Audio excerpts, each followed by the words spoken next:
अस्सलामुअलैकुम सामीन। 29 जुमाद सानी है, 2 फरवरी है। इस वक्त हम समाजवादी पार्टी चीफ जनाब अखिलेश यादव और राष्ट्रीय लोकदल के चीफ जनाब जयंत चौधरी की मुश्तरका प्रेस कॉन्फ्रेंस पेश कर रहे हैं। इस प्रेस कॉन्फ्रेंस में जहां फर्जी मुकदमात की वापसी की बात की गई है, वहां नकल मकानी यानी पलायन, बिजली और बहुत सारी इश्यूज़ पर खुलकर बात की गई है। इस प्रेस कॉन्फ्रेंस को आप मुकम्मल सुनें और इस पर अपनी राय भी पेश करें। शामली जिले के समाजवादी पार्टी और राष्ट्रीय लोकदल के गठबंधन के सभी जो पदाधिकारीगण दिन रात एक कर चुनावी अभियान में जुटे हैं, मैं उनको आभार व्यक्त करता हूं और किसानों की इस भूमि पर माननीय अखिलेश जी का स्वागत करता हूं। आपको याद होगा कि कैराना का एक बाय इलेक्शन था जहां हमने एक स्लोगन दिया था और एक नया पॉलिटिकल समीकरण बनाया था। उसी सामाजिक और राजनीतिक समीकरण को लेकर उत्तर प्रदेश में एक व्यावहारिक और सकारात्मक परिवर्तन लाने के लिए हमने गठबंधन बनाया है। नारा भी वही है, मुद्दे भी वही हैं।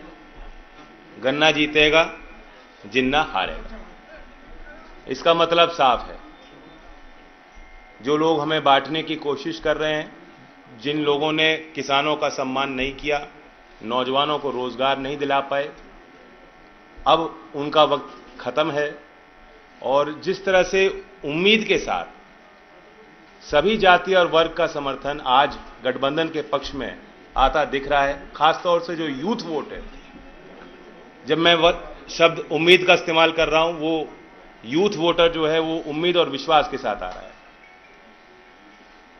हमने देश का कल बजट देखा जिसमें किसानों के लिए, रोजगार सृजन के लिए कुछ भी नहीं था। नरेगा जैसी योजना, जिसको खुद आर्थिक सर्वेक्षण जो बजट के एक दिन पहले पेश हुआ था, यह बता रहा था कि उसकी डिमांड बढ़ गई है। कोरोना महामारी में वही एक तरीका था कि शहरों से पलायन कर रहे मजदूर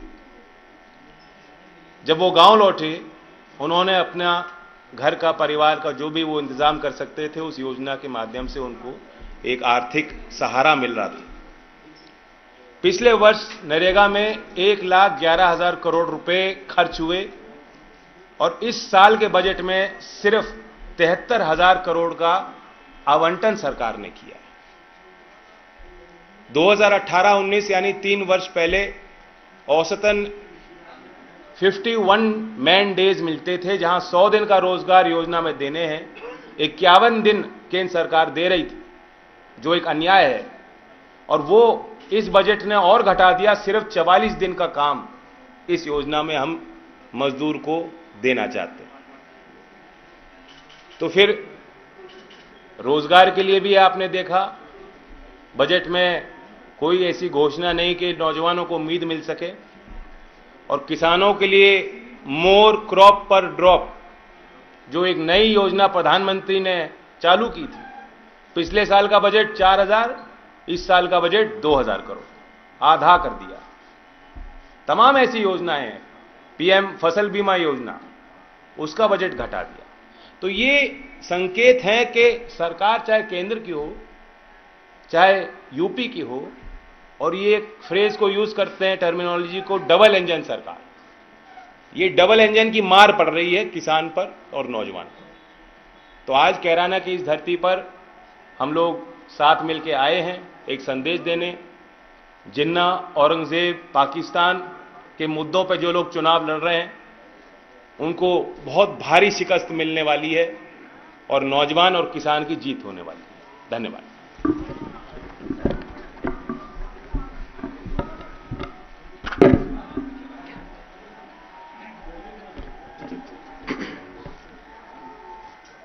हमारे साथ प्रेस में जयंत चौधरी जी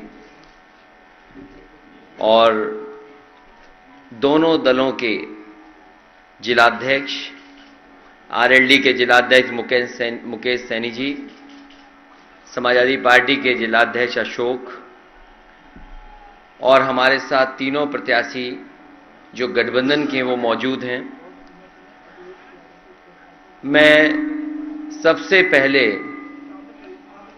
यहाँ के तमाम स्वतंत्रता सेनानी जिनके संघर्षों से और जिनको आज भी हम लोग याद करते हैं, मैं उनको प्रणाम करता हूं। जहां पहले चरण का चुनाव किसानों का चुनाव होने जा रहा है, ये इलाका वो है जहां किसान जागरूक भी है, किसान समझदार भी है और किसानों के लिए जिन्होंने सबसे पहले एक रास्ता दिखाने का काम किया, उनको आर्थिक रूप से मजबूत करने का काम किया, मैं चौधरी चरण सिंह जी को याद करता हूं। उनका लगातार अपने जीवन में जो प्रयास रहा, उनका लगातार जो संघर्ष रहा, उससे आज किसान जागरूक है। जहां चुनाव होने जा रहा है, ये भाईचारा बनाम भारतीय जनता पार्टी चुनाव है। ये चुनाव भाईचारा बनाम भारतीय जनता पार्टी चुनाव इसलिए मैं कहता हूं कि आज उत्तर प्रदेश के किसान, नौजवान, व्यापारी, हर वर्ग के लोग नेगेटिव पॉलिटिक्स को हटाना चाहते हैं। जो नकारात्मक सोच से राजनीति करना चाहते हैं, उन्हें हटाना चाहते हैं। और आपने पूरे उत्तर प्रदेश में देख लिया है, इतना आक्रोश और तिरस्कार किसी भी नेता का नहीं हुआ होगा जितना भारतीय जनता पार्टी के विधायक और उनके लोगों का हो रहा है। जहां जहां से आप जानकारी करेंगे, वहां खबरें आ रही हैं कि भारतीय जनता पार्टी के नेता जिन गांवों में जा रहे हैं, वहां जनता आक्रोश में है और कई जगह इनके विधायक, इनके नेताओं को तिरस्कार का सामना करना पड़ रहा है। कल ही देश का बजट आया, कहते हैं अमृत काल का बजट है, अमृत बजट है। तो पिछले जितने भी बजट थे वो क्या जहर थे? ये भारतीय जनता पार्टी के लोग सोचते हैं कि हम शब्दों के खिलवाड़ से लोगों को भ्रमित कर सकते हैं। अमृत काल का बजट, अमृत बजट कहना, पिछले जो भी बजट थे वो जहर समान थे क्या? और अगर हम सही मायने में देखें तो भारतीय जनता पार्टी भी देखिए क्या है, गरीबों के लिए हीरे सस्ते किए हैं, चप्पल जूते सस्ते किए हैं। कितने गरीब को लाभ होगा हीरा अगर सस्ता हो जाएगा तो? जूते चप्पल सस्ते किए। और सच तो यह है कि रोजगार को लेकर के और अपनी परेशानी को लेकर के लोगों के जूते घिस गए हैं। एक भी परेशानी का ये निराकरण नहीं कर पाए हैं। इसलिए जहां Bharatiya Janata party negative politics कर रही, नकारात्मक राजनीति कर रही है, गठबंधन भाईचारा को लेकर के आगे बढ़ेगा। मुझे खुशी है कि शामली में भाईचारा का स्तंभ बनेगा। तीनों के तीनों प्रत्याशी गठबंधन के ऐतिहासिक जीत करके जाएंगे। हम भरोसा दिलाना चाहते हैं जनता को, जो समाजवादी पार्टी और गठबंधन ने वादे किए उन वादों को पूरा करेंगे। सबसे बड़ा यहां के कर्मचारियों की मांग हमेशा रही कि ओल्ड पेंशन बहाल हो। मैं अपने कर्मचारी संगठनों को और कर्मचारियों को भरोसा दिलाता हूं कि पुरानी पेंशन बहाल होगी। वहीं घरेलू बिजली के लिए 300 यूनिट और सिंचाई पहले की तरह किसानों को मुफ्त होगी। ये सरकार ऐसी है जो खाद नहीं दे पाई, अभी भी चीनी मिलों का भुगतान नहीं कर पाई। और जहां पर बिजली उत्पादन बढ़ाना चाहिए था, भारतीय जनता पार्टी ने केवल बिजली महंगी की है। जिसके पास भी बिजली का बिल आता होगा उसे जरूर बिल देख करके करंट लगता होगा। हम दोनों लोग, गठबंधन के लोग, एक उम्मीद के साथ जनता के बीच में आए हैं। उम्मीद और डर का चुनाव भी है। भारतीय जनता पार्टी के लोग डरा करके चुनाव लड़ना चाहते हैं।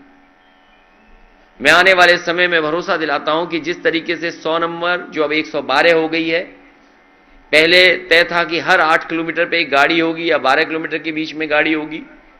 अगर कानून व्यवस्था को और ठोस कानून व्यवस्था मजबूत करने के लिए अगर गाड़ियों को बढ़ाना भी पड़ेगा और फोर्स को बढ़ाना पड़ेगा तो समाजवादी सरकार में फोर्स बढ़ेगी।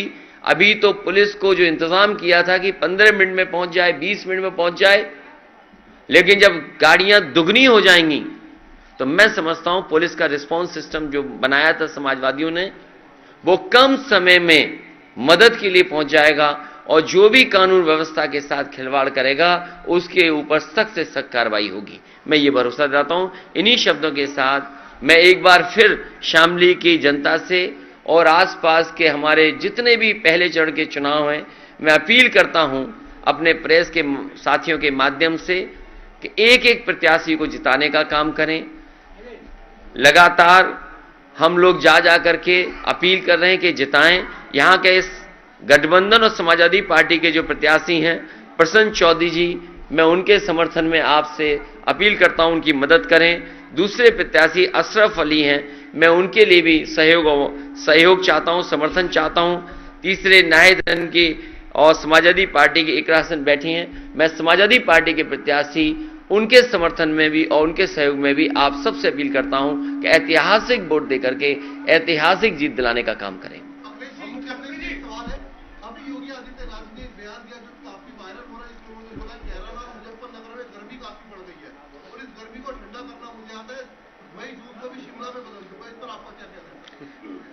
आप मुख्यमंत्री जी से क्या उम्मीद कर सकते हो? मुख्यमंत्री जी ये बताएं कि बिजली का बिल सस्ता होगा कि नहीं होगा। और मुख्यमंत्री जी की भाषा ये पहले दिन में नहीं सुन रहा हूं, पहले दिन की ये बात नहीं है जिस तरीके से वो बात कर रहे हैं। और मैं तो कहूंगा कि इलेक्शन कमीशन इस बात की नोटिस ले कि एक मुख्यमंत्री की भाषा ही नहीं हो सकती। और जहां तक गर्मी का सवाल है, जिस दिन गर्मी खत्म हो जाएगी उस दिन हम लोग मर जाएंगे। जितने भी हम लोग बैठे हैं, अगर गर्म खून हमारे अंदर नहीं बहे तो हम जिंदा क्या रहेंगे। लेकिन जहां तक सवाल मुख्यमंत्री जी का है, उनका एफिडेविट देखिए, कितनी धाराएं उनके ऊपर थी। भारतीय जनता पार्टी सोच रही है कि गलती तो नहीं कर दी उन्हें मुख्यमंत्री बना करके। तो ये जो मुख्यमंत्री जी के अंदर गर्मी आ रही है, वो इसलिए गर्मी आ रही है कि ये टिकट जगह जगह मांग रहे थे, इनकी मनपसंद टिकट उन्हें नहीं मिली, उन्हें वापस उन्हें घर भेज दिया गया है। प्रधानमंत्री जी ने इन्हें पैदल पैदल चलाया। जो पैदल पैदल चल रहे हैं और बेदल हैं, कभी मुख्यमंत्री से पूछेगा उनका दल कौन सा है, क्या वो भारतीय जनता पार्टी के सदस्य हैं? और भारतीय जनता पार्टी ने तय किया है कि जिस तरीके से इन्हें पैदल पैदल चलाया, आने वाले समय में इनको कुछ मिलने वाला नहीं है, इसलिए इनकी भाषा बदल गई है। और जब से गठबंधन के लोग और गठबंधन के लोगों को समर्थन मिला है, इनके चेहरे पर तोते उड़ गए।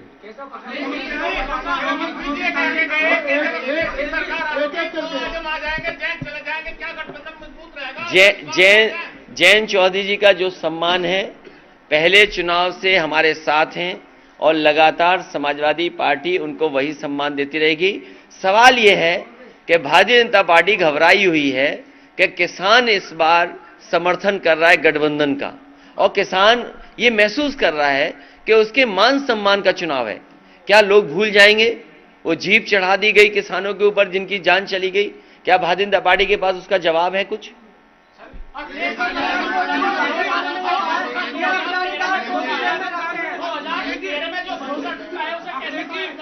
इसीलिए मैंने कहा ये चुनाव भाईचारा बनाम भारतीय जनता पार्टी है। भारतीय जनता पार्टी की नकारात्मक राजनीति है, उनके हर भाषण में नकारात्मक देखोगे आप।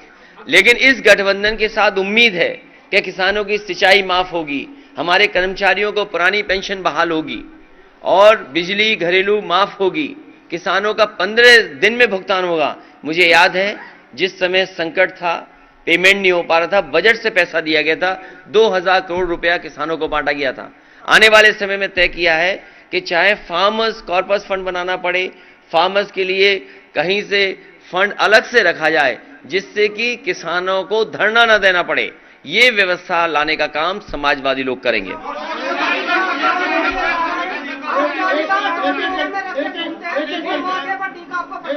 कौन कह रहा? अरे तुम लगा दो टीका। कौन कह रहा है?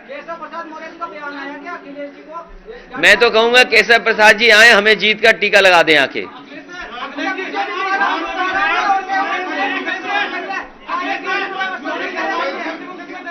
हैं? ये देखिए वो कंफ्यूज हैं। जब से हमारी और जैन चौधरी जी की केमिस्ट्री मैं कई बार देखता हूं नौजवानों को अपनी नौकरी को लेकर के या खेल में कहीं न कहीं प्रतिभागी के रूप में शामिल होने के लिए देखता हूं, सड़क में, खेत में या जहां भी टेम्परेरी व्यवस्था कर लेते हैं। मैं सभी खिलाड़ियों को भरोसा दिलाता हूं, जिस समय नेताजी ने शुरू किया था यश भारती सम्मान और लगातार खिलाड़ियों को दे रहे थे, उनका भोजन, पौष्टिक आहार बढ़ाना, स्पोर्ट्स फैसिलिटीज को, स्पोर्ट्स इंफ्रास्ट्रक्चर के लिए मैं ये भरोसा दिला सकता हूं कि वेस्टर्न यूपी में बड़े पैमाने पर लोग जाते हैं खेल में और खेल में रुचि रखते हैं। आने वाले समय में अगर हमें ब्लॉक स्तर से नीचे भी जाना पड़ा दौड़ने के लिए और सुविधाएं देने के लिए, स्पोर्ट्स इंफ्रास्ट्रक्चर बनाने के लिए, तो समाजवादी पार्टी विचार करेगी। मैं आपको उदाहरण दे सकता हूं, बागपत में सुखिंदर तोमर अर्जुन अवार्डी प्लेयर थे। एक बार उन्होंने कहा कि उनके गांव में बहुत से बड़े खिलाड़ी हैं, वो चाहते हैं कि एक स्टेडियम बन जाए। उसी समय सरकार ने फैसला लिया, आप पता करिए, वहां पर स्पोर्ट्स को लेकर के और खासकर कुश्ती को लेकर के एक अच्छा इंफ्रास्ट्रक्चर तैयार कर दिया है। आने वाले समय में वेस्टर्न यूपी में स्पोर्ट्स इंफ्रास्ट्रक्चर के लिए अच्छा काम होगा और प्रायोरिटी पे काम करके समाजवादी पार्टी दिखाएगी।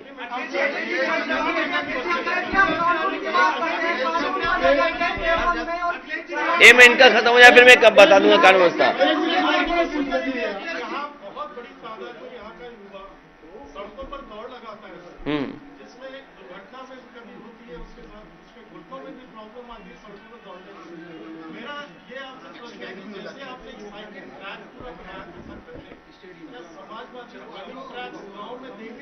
अगर मैं ठीक है, मैं पत्रकार साथी का सुझाव है, क्योंकि मैं मैनिफेस्टो में ये चीज लाना चाहता था, लेकिन क्योंकि आप शामली में सवाल पूछ रहे हो, क्योंकि बच्चों के पास बहुत अच्छे शूज नहीं होते हैं और क्योंकि वो बहुत ज्यादा रनिंग करते हैं, उनके पास कोई एडवाइस करने के लिए, सलाह देने के लिए भी कोई ऐसा एक्सपर्ट नहीं होता है, तो वो जो प्रयास करके अपने ही से सीखते हैं। मैं भरोसा दिला सकता हूं कि गांव स्तर पे भी अगर हमें रनिंग ट्रैक देना पड़ा, लेकिन उसमें जमीन की थोड़ा सा मदद, सहयोग अगर ग्राम वाले करेंगे तो बहुत ज्यादा पैसा खर्च नहीं होगा। अगर अच्छे रनिंग ट्रैक उपलब्ध करा दें गांव स्तर पे तो कराने का काम करेंगे।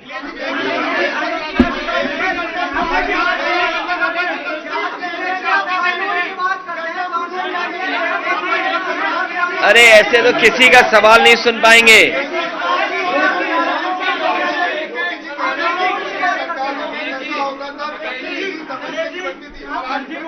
क्या चीज? जोगी जी कह रहे हैं कि पिछली सरकारों में दंगाइयों को साथ देते थे, तमंचे की फैक्ट्री बनती थी और डेवलपमेंट के नाम पर बता रहे हैं कि डिफेंस कॉरिडोर बनाया है और दोबारा जेवर एयरपोर्ट की बात की। सर अब तमाम देखिए फैक्ट्री पकड़ी जा रही है हथियारों की अभी भी, और ये पहले कहते थे पहले अखिलेश जी के राज में। अरे मैं आपको बताऊं, फैक्ट्री नहीं, न जाने कितनी शराब पकड़ी जा रही है। अभी रायबरेली में कितने लोग जान चली गई, और जितना भी शराब का ये गैर कानूनी काम हो रहा है सब भारतीय जनता पार्टी के लोग शामिल हैं, सब भारतीय जनता पार्टी के लोग शामिल हैं।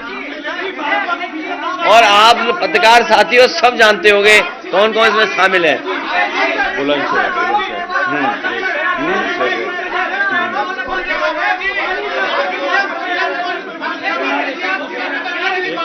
क्या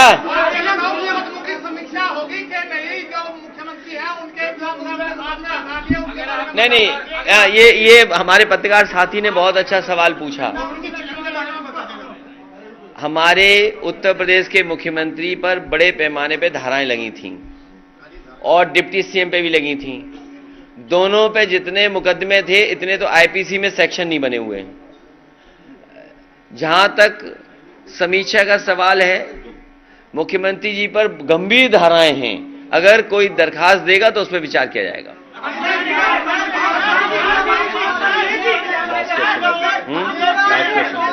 अब आप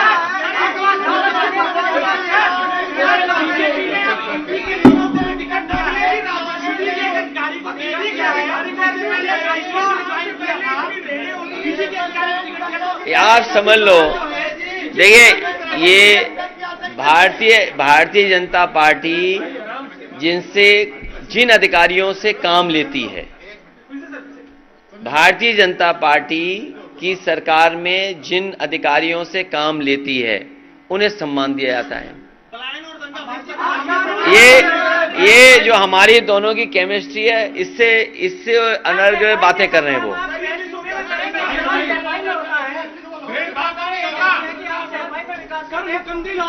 अच्छा ये बताइए, नहीं, ये हमारा साथी पोर्टल के हो गए। अच्छा दैनिक जागरण तो हमारे पड़ोसी हैं, उन्हें पता ही नहीं है कि विकास कितना का है। मैं तो चाहूंगा कि जितना विकास समाजवादियों ने किया आज भी वो काम दिखाई दे रहा होगा। जहां जो सब स्टेशन हैं, अरे रुक जा भाई, जो चाहे वो बिजली के सब स्टेशन बनने हो, फीडर सेपरेशन होना हो, सबसे ज्यादा हुआ। आसपास के जितने भी फोर लेनिंग का कर सकते थे, जहां सहयोग सरकार से मिलना था वो भी दिया, प्लस फोर लेनिंग को भी बढ़ाया। जो आज बिजली मिल रही है, मैं बहुत जिम्मेदारी के साथ कह रहा हूं कि जो बिजली आज उत्तर प्रदेश को मिल रही है, ये सब की सब समाजवादी सरकार या पुरानी सरकारों की बनाई हुई है। भारतीय जनता पार्टी ने एक यूनिट बिजली भी नहीं बनाई, उन्होंने केवल बिल ज्यादा जनता को दिए हैं। आखिरी सवाल हमारे चुप बैठे पत्रकार साथी का।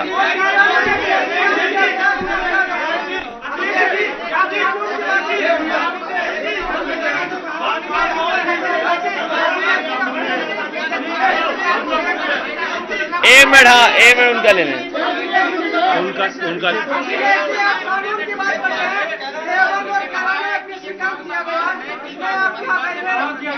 कौन सा बार है?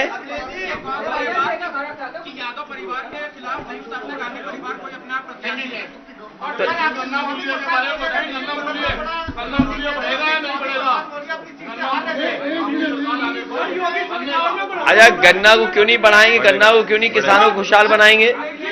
किसानों को खुशहाल बनाने के लिए, लगातार उनकी मदद करने के लिए, आर्थिक रूप से मदद करने के लिए गन्ने की कीमत बढ़ेगी।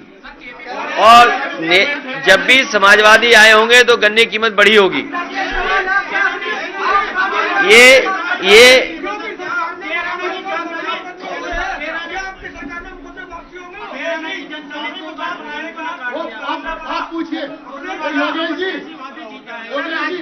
देखिए, ये यहां से उत्तराखंड कितनी दूर है?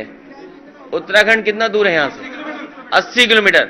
जो लोग ये बात कर रहे हैं, कम से कम उन्हें ये सोचना चाहिए, उत्तराखंड में 1000 से ज्यादा गांव खाली हैं। 1000 गांव खाली हैं। बाकायदा बीजेपी की सरकार ने कमीशन बनाया, आयोग बनाया जानकारी करने के लिए कि आखिरकार गांव क्यों खाली हो गए। क्या भारतीय जनता पार्टी के नेता, उनकी 5 साल सरकार रही, 1000 गांव खाली हैं, लाखों लोग वहां से पलायन कर गए, क्या उसकी जिम्मेदारी भारतीय जनता पार्टी लेगी?